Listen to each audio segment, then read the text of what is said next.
Okay, we're going to do a short little quick before we move to the next step. When you start working with the chemicals and the glues, be sure to tape your wrist to these and the gloves so you don't have anything else interfering and just causing sticky, dirty mess.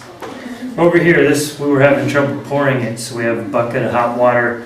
It's sitting in here and heating, and that should hopefully, as soon as we're ready, do a nice pour into here. Once it's poured and the two chemicals are poured together, you have anywhere from 2 to 12 hours to work with it.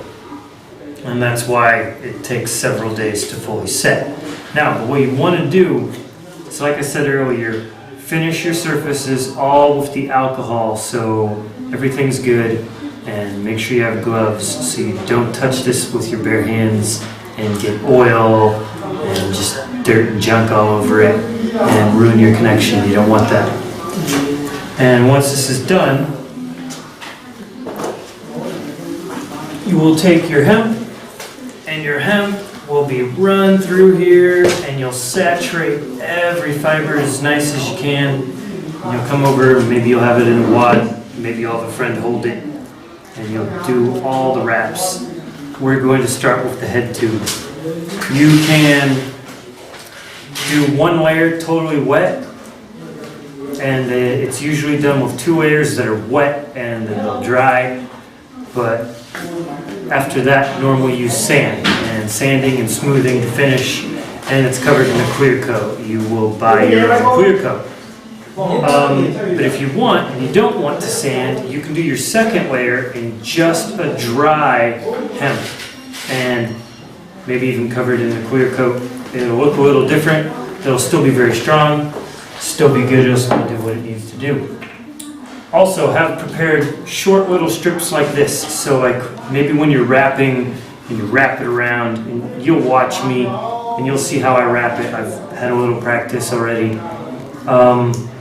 Maybe you'll have some gaps, and those gaps can be filled with these little strips. And so, okay, maybe there's a gap right here. And so you put that strip and you put it in there, and you just cover that gap up, and it'll stick.